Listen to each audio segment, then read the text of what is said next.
സംസ്ഥാനത്തെ വിറപ്പിച്ച് പെയ്ത പെരുമഴ ഇപ്പോൾ മാറി നിൽക്കുമ്പോൾ വിചിത്രമായ വാർത്തകളാണ് വിവിധ കോണുകളിൽ നിന്ന് നമുക്ക് ലഭിക്കുന്നത്. കീഴരിയൂരിൽ നിന്നും ഇത്തരത്തിലൊരു വാർത്തയാണ് ഇപ്പോൾ പുറത്തു വന്നിരിക്കുന്നത്. കാറിൽ നിന്നും ഒരു പെരുമ്പാമ്പിനെ കണ്ടെത്തിയിരിക്കുന്നു. വീട്ടുമുറ്റത്ത് നിർത്തിയിട്ട കാറിന്റെ ബോണറ്റിലാണ് കക്ഷി ഒളിച്ചിരുന്നത്.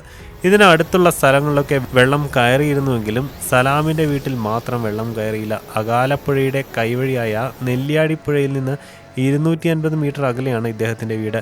മഴ വിട്ടു നിന്നോടെ ഇന്നലെ രാവിലെ കാർ സ്റ്റാർട്ട് ചെയ്യാൻ ശ്രമിക്കുകയായിരുന്നു സലാം. പലതവണ ശ്രമിച്ചിട്ടും കാർ അനങ്ങിയില്ല. തുടർന്ന് ബോണറ്റ് പൊക്കി നോക്കിയപ്പോഴാണ് പെരുമ്പാമ്പിനെ കണ്ടത്. ഞെട്ടിപ്പോയ അബ്ദുൾ സലാം നാട്ടുകാരെ വിവരമറിയിച്ചു. ഇതോടെ പെരുമ്പാമ്പിനെ കാണാൻ ആളുകൾ ഒഴുകിയെത്തി. തുടർന്ന് വനം വകുപ്പിന്റെ ജില്ലാ കേന്ദ്രമായ മാത്തോട്ടം വനശ്രീയിലെ ഉദ്യോഗസ്ഥർ MA ഹിജിസ് സ്ഥലത്തെത്തി പാമ്പിനെ പിടികൂടി. പെരുമ്പാമ്പിന് 32 കിലോ തൂക്കമുണ്ട്, 10 അടി നീളവുമുണ്ട്. 20 ദിവസത്തോളം പെരുമ്പാമ്പ് വനശ്രീയിലെ അതിഥിയായിരിക്കും. തുടർന്ന് വയനാട് മുത്തങ്ങയിൽ ഉൾക്കാട്ടിൽ കൊണ്ടുപോയി വിടുമെന്ന് അധികൃതർ അറിയിച്ചിരിക്കുകയാണ്.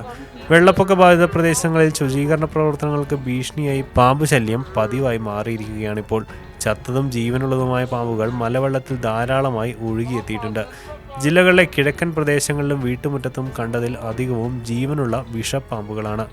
ഈ വാർത്തയോടെ നിങ്ങൾക്കും പ്രതികരിക്കാവുന്നതാണ് കമൻസിലൂടെ. For latest news, like it, share it and subscribe to OneIndia Malayalam.